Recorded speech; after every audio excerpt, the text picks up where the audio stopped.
anak-anak, pada video ini kita akan belajar bersama latihan soal IPAS kelas 6 semester 1. Jadi ini adalah latihan soal mulai dari bab 1 sampai bab 4. Kalian siap? Kita langsung saja yuk belajarnya.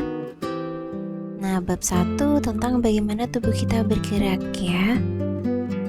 Nomor 1, fungsi utama rangka bagi tubuh manusia adalah titik-titik. A. Alat gerak aktif. B. Melindungi tubuh dari kuman. C. Menyokong dan melindungi organ tubuh. D. Mengatur suhu tubuh. Jawabannya apa anak-anak? Jawabannya adalah C. Menyokong dan melindungi organ tubuh. Nah, jadi rangka itu adalah berfungsi sebagai penopang tubuh agar dapat berdiri tegak dan juga memberikan bentuk tubuh pada kita anak-anak.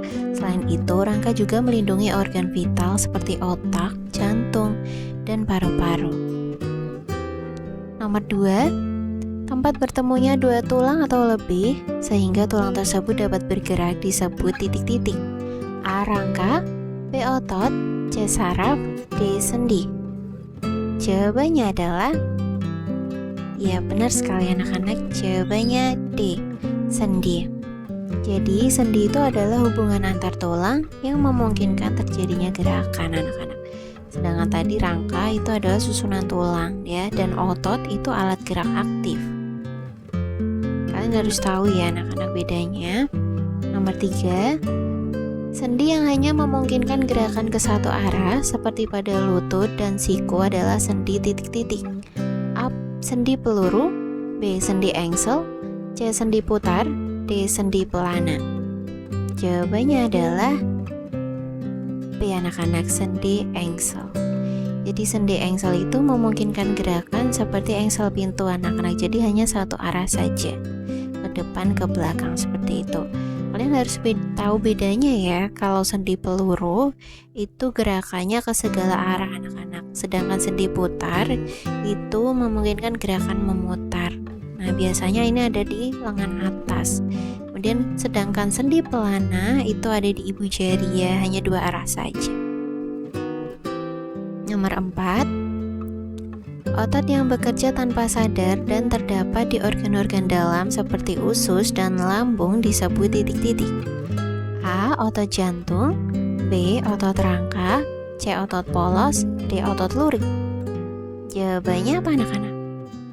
Ya, kalian hebat. Jawabannya C. Otot polos. Nah, jadi otot polos ini bekerja di luar kesadaran kita anak-anak. Kemudian kalau otot lurik itu bekerja dengan sadar dan melekat pada tulang, sedangkan otot jantung itu bekerja tidak sadar dan hanya di jantung. Kalian harus tahu bedanya ya. Nomor 5, bagian tubuh yang merupakan pusat pengendali dan koordinasi gerakan serta tempat mengolah rangsangan adalah titik-titik. A. Sumsum tulang belakang. B. Otot. C. Sendi. D. Otak. Jawabannya adalah D. Otak. Karena otak itu adalah pusat utama dari sistem saraf anak-anak. Jadi tempat semua informasi diolah. Dan juga di otak ini kita bisa mengendalikan seluruh aktivitas tubuh kita termasuk gerakan. Nomor 6, gangguan pada sistem gerak yang ditandai dengan tulang rapuh dan mudah patah sering terjadi pada orang tua disebut titik-titik. A. Skoliosis. B. Osteoporosis. C. Rakitis. D. Polio. Jawabannya apa anak-anak? Iya, benar sekali. Jawabannya adalah B. Osteoporosis. Nah, jadi osteoporosis ini adalah kondisi di mana tulang itu kepadatannya menurun sehingga menjadi rapuh dan mudah patah. Sedangkan yang A, skoliosis, itu tulang belakang bengkok ke samping anak-anak. Kalau rakitis itu kelainan tulang karena kurangnya vitamin D. Sedangkan polio itu penyakit saraf yang menyebabkan kelumpuhan. Nomor 7, alat gerak aktif pada manusia yang dapat berkontraksi atau memendek dan berrelaksasi atau memanjang adalah titik-titik. A. Tulang. B. Sendi. C. Saraf. D. Otot. Nah, yang dapat berkontraksi dan juga relaksasi. Tentu saja jawabannya D anak-anak, otot. Nah, jadi otot ini adalah alat gerak aktif anak-anak. Jadi dia bisa memendek dan juga memanjang tergantung gerakan kalian. Lanjut. Nomor 8.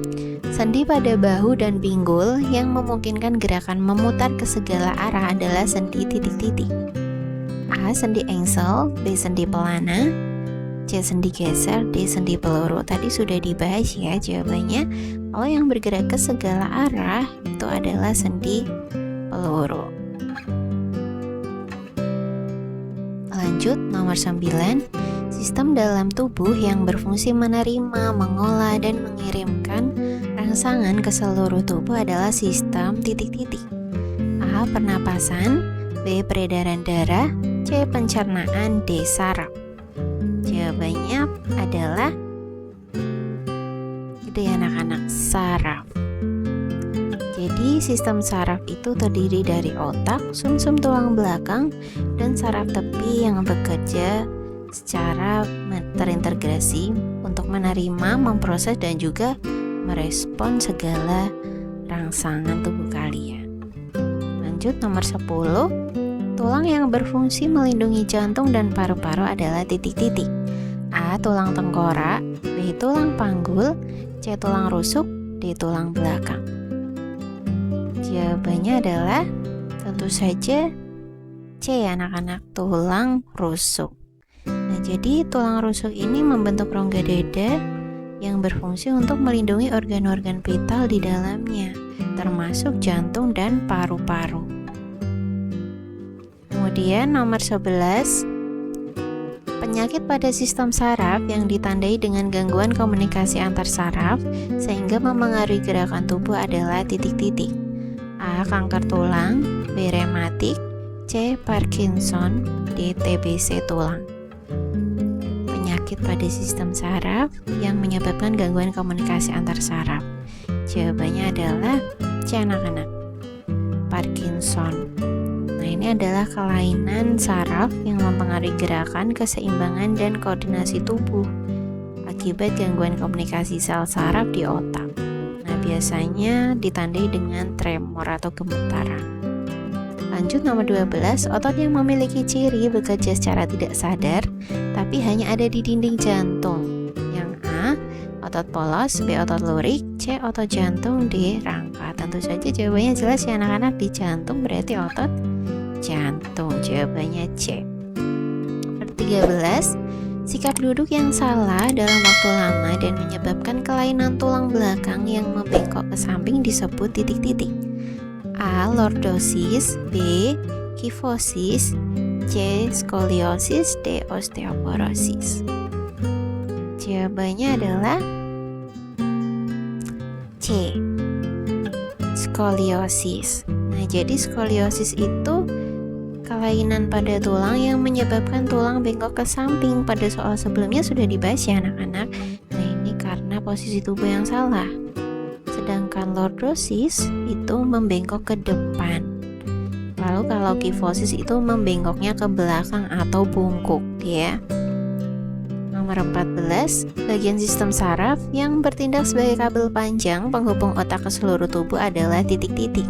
A. Saraf tepi, B. Sumsum tulang belakang, C. Otak kecil, D. Saraf otonom. Jawabannya adalah B anak-anak, sumsum tulang belakang. Jadi sumsum tulang belakang ini fungsinya itu sebagai jalur utama anak-anak. Jadi seperti kabel panjang. Nah, ini untuk perpindahan sinyal saraf antar otak dan bagian tubuh lainnya serta mengendalikan refleks pada tubuh kalian. Nomor 15. Hubungan antara tulang rusuk dengan tulang dada termasuk jenis sendi yang pergerakannya terbatas atau kaku disebut titik-titik. A. Sinartrosis atau sendi mati, B. Amfiartrosis atau sendi kaku, D. Diartrosis atau sendi gerak, dan D. Sendi putar. Jawabannya adalah B. Sendi kaku.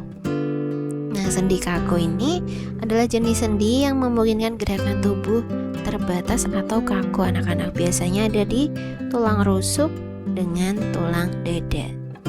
Nah, kalau sendi mati atau sinartrosis itu adalah sendi mati, jadi tidak bergerak. Sedangkan sendi gerak itu adalah sendi yang memiliki gerakan yang bebas. Oke anak-anak, kita lanjut ke bab 2 tentang cerita tentang Indonesia kita. Nomor 16, bangsa Eropa yang pertama kali tiba di wilayah Indonesia, tepatnya di Malaka adalah titik-titik. A. Inggris, B. Spanyol, C. Portugis, D. Belanda. Jawabannya adalah apa anak-anak? Ya, kalian hebat sekali. Jawabannya C. Portugis. Jadi Portugis itu di bawah kepemimpinan Alfonso de Albuquerque berhasil merebut Malaka, kemudian menjadikan mereka bangsa Eropa pertama yang tiba di sini. Nomor 17, semboyan bangsa Eropa datang ke Indonesia yaitu Gold, Glory, dan Gospel, di mana Glory berarti titik-titik. A. Berburu kekayaan, B. Menyebarkan agama, C. Berburu kejayaan atau kekuasaan, dan D. Mencari rempah-rempah.